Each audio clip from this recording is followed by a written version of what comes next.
Hello guys, welcome to my channel. আমি নিয়ে এসেছি আমার মিনি ব্লগ। আজকে রাখি পূর্ণিমা, তার জন্য ভাবলাম এই ব্লগটা করেই নিই। আমাদের যা যা রাখির জন্য লাগে সব কিছু আমরা গুছিয়ে নিয়েছি। তারপরে এবার শুধু ভাইদের আসার পাড়া। দেখতে পাচ্ছ আমার 4টে ভাই চলে এসেছে, আরও ভাই আছে, সবাই একসঙ্গে আসেনি যেহেতু, তাই আলাদা আলাদা করে পড়াতে হচ্ছে। তারপরে একে একে আমরা 4 বোন সবাইকে রাখি পরিয়ে দিলাম, মিষ্টি খাইয়ে দিলাম এবং তাদের জন্য গিফট এনেছিলাম ছোটোখাটো, সেগুলো আমরা পরিয়ে দিলাম। তারপরে আমার ছোটো কাকিমা আমাদের এই ক্ষুদে সদস্যকে রাখি পরিয়ে দিল।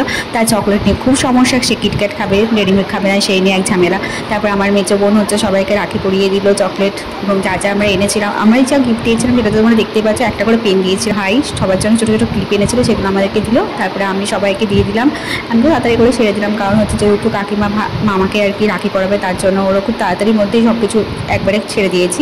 দেখো মিষ্টি তো খেতেই যায় না, সবাইকে সেই জোর জবস্তি করে মিষ্টি খাওয়াতে হচ্ছে, বলে বলেছে রাখির দিনে খেতে হয়। এই নিয়ে একটা সমস্যা, তার কিছুই না। তারপরে আমার মামিমা, এরপর মামিমা কাকাইকে এবং হচ্ছে কাকিমণি তার ভাইকে মানে মামাকে রাখি পরিয়ে দিল। আমার বোনদের পাড়া এলো সবাই, দাদাগুলো মিলে ভাইগুলো মিলে সবাই আমাদেরকে রাখি পরিয়ে দিল। যেহেতু আমার একটাও দাদা নেই, তাই আমি কোনো গিফট পাই না, কিন্তু তা নয়, আমার ভাইরা আমাদেরকে গিফট দেয়, এটা কিন্তু খুব ভালো। তারপরে আমার বোনগুলো সবাই মিলে ওকে প্রণাম করলাম, যা আমি এবার প্রণাম পেলাম না, কারণ তারা কিন্তু ভুলে গেছিলো আমাকে প্রণাম করতে। লাস্টে এই ভাইটা এসেছিলো, এটা হচ্ছে আমার জেঠির ছেলে, যেহেতু এরা খুব লেটে এসছে, তাই এদেরকে আলাদা করে আমাদের রাখি পরাতে হলে পরে আবার।